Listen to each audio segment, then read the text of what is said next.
I was in a debate last night on GB News about the BBC requesting to put the licence fee up because they're losing money. The guy who I was debating was a former BBC producer, and I thought it was quite bombastic. He talked over Patrick Christys, he talked over me, wouldn't let me get a word in. In fact, I've got a clip which I'll load up, it's 6 minutes. They cut the last three. They cut the last 3 minutes off because I told him that he was rude, and I think he ought to have behaved better with his BBC training.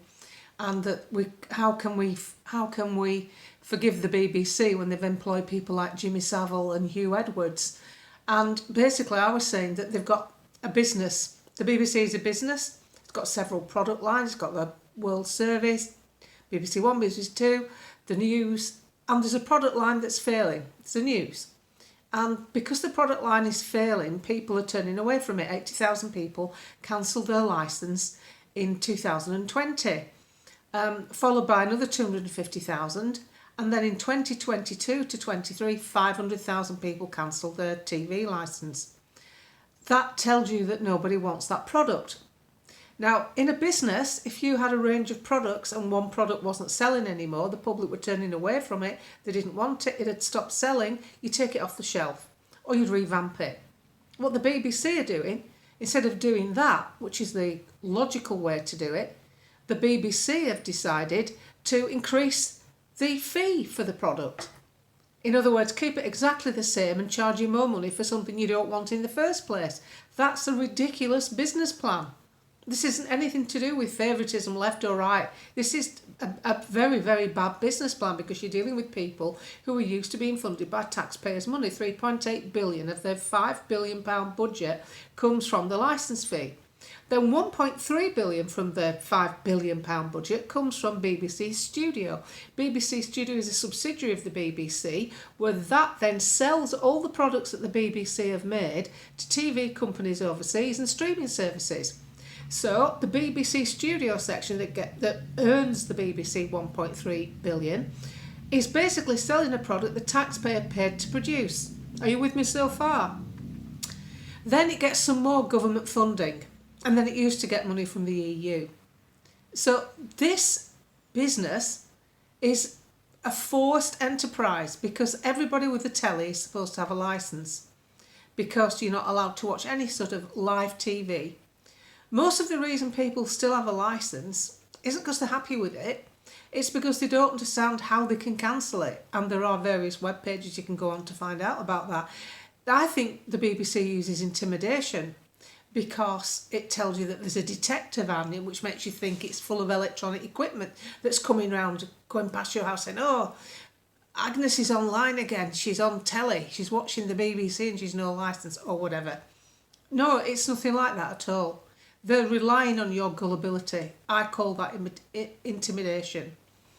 And last night's debate proved the mindset of the BBC. This man had the audacity and the utter pompousness to say that he didn't trust the White House. Patrick Christys showed a clip of the press secretary at the White House saying they no longer listen to the BBC because they don't trust it. And he actually said, I mean, it was a home goal for me. It made my job easy. I could have sat back and, watched the bloody telly. I didn't need to debate him. He could have just hung himself. He turned around and said, well, I wouldn't trust anything that comes out of the White House. The BBC is far more trustworthy. Anybody watching this video knows how ridiculous that statement is. The BBC is not trusted. It's not. It's only trusted by people who don't watch anything on the internet. It's now lost its customer base and because there's more choice in how you can watch TV and how you can get your news. You can get it online. A lot of people do. They're not facing reality. They're just not facing reality. Their idea, their business plan is to see a product that's failing because people don't want to buy it anymore and decide to keep it and charge you more money for it.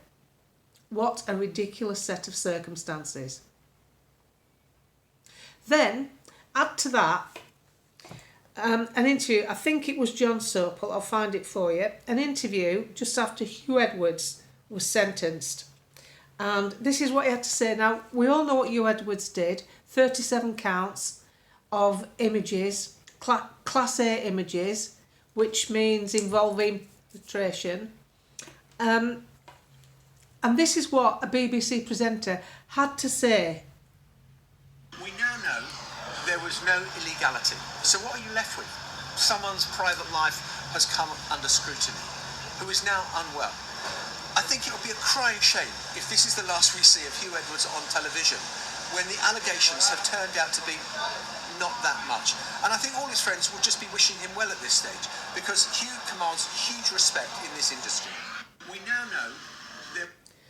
Because Hugh commands such respect in this industry. You mean doing what he was doing hasn't put you off? Come on. Come on. I mean, this is just ridiculous, and this is what we're up against with the BBC.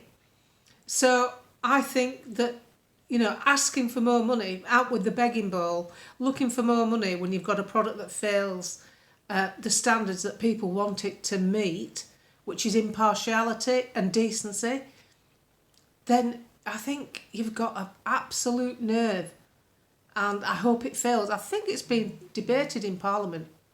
It's madness. Utter madness. So I thought I did myself proud last night because I didn't get too excited. I stayed pretty calm. He showed himself up keeping, interrupting Patrick and me. And the GB News team did put a 6-minute clip out. It's on the social media, on Twitter. I've got it on my Facebook and Twitter pages. I'll put it up on here, and you can watch how he handled himself, and you tell me what you think, because I think his attitude was atrocious. It was typical, the trouble is these left-wing leaning people, they want their own way. They won't listen to the argument. I listened to him. I didn't even make any attempt to interrupt him while he came out with his bile about the BBC. Oh, it's just going to cost you a cappuccino a week to get these services. But we're not using the services. I don't use the BBC World Service. Charge the rest of the world for it. Why charge us? They've got no idea how to run a business. They pay people too much money, like Gary Lineker. And this is why they're failing. People have had enough. Because you can get a lot of information online. You can watch podcasts. You can source news your own way. Spotify, people have Substacks. There's so much choice out there, and they haven't moved with the times. Anyway, that's me about the BBC. Don't forget to subscribe, because I keep forgetting to tell you, it's free, and it means that if you subscribe to my channel as well as watching it, just click that thing to say subscribe, it makes the reach that I get bigger.